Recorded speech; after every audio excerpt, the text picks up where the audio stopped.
হয়েছে অতক্ষণ পর্যন্ত কেউ প্রকৃত মুসলমান হতে পারবে না যতক্ষণ পর্যন্ত সে তার সন্তানের চাইতে, তার বিবির চাইতে, আওলাদের চাইতে, আত্মস্বজনের চাইতে সবচাইতে বেশি আমার নবীকে মহব্বত না করবে অতক্ষণ পর্যন্ত কোনো ব্যক্তি প্রকৃত মুসলমান হতে পারবে না। ইসলাম এটা বলে না কি বাবাকে ভালোবাসো না, ইসলাম এটা বলে না মাকে ভালোবেসো না, ইসলাম এটা বলে না আত্মস্বজনকে ভালোবাসো না। ইসলাম শিক্ষা দিতেছে সিলুল আরহাম, আত্মস্বজনের সঙ্গে ভালো ব্যবহার করো, মায়ের সঙ্গে ভালো ব্যবহার করো, বাবার সঙ্গে ভালো ব্যবহার করো, আত্মস্বজনের সঙ্গে ভালো ব্যবহার করো। কিন্তু বেরাদার ইসলাম মুআজ্জাজ সামাইনে কেরাম সকলের সঙ্গে ভালো ব্যবহার করতে বলা হয়েছে, মায়ের সঙ্গে মহব্বত করতে বলা হয়েছে।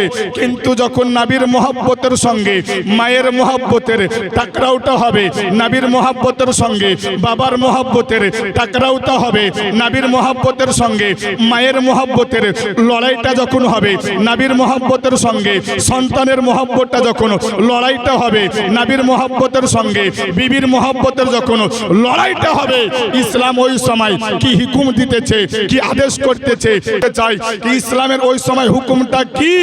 ইসলাম বলতেছে হে জগতের বাসী শোনো, মায়ের সঙ্গে মায়ের মহব্বতের সঙ্গে নবীর মহব্বতের লড়াই যদি হয়, মায়ের বাবার মহব্বতের সঙ্গে নবীর মহব্বতের লড়াই যদি হয়, মায়ের নবীর মহব্বতের সঙ্গে আওলাদের মহব্বতের লড়াই যদি হয়, আত্মস্বজনের মহব্বতের লড়াই যদি হয়, ওই সময় ইসলাম জানিয়ে দিলে হে জগতের মানুষেরা শোনো, ওই সময় নবীর মহব্বতের প্রতি মায়ের মহব্বতকে কুরবান করে দাও, নবীর মহব্বতের প্রতি বাবার মহব্বতকে কুরবান করে দাও, নবীর মহব্বতের প্রতি আওলাদের মহব্বতকে কুরবান করে দাও।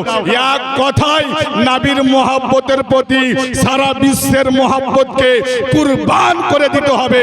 যতক্ষণ পর্যন্ত নবীর মহব্বতের প্রতি সন্তানের মহব্বতের সারা বিশ্বের মহব্বতকে কুরবান না করতে পারবেন ততক্ষণ পর্যন্ত আপনি প্রকৃত মুসলমান হতে পারবেন না, হতে পারবেন না, হতে পারবেন না মুসলমান।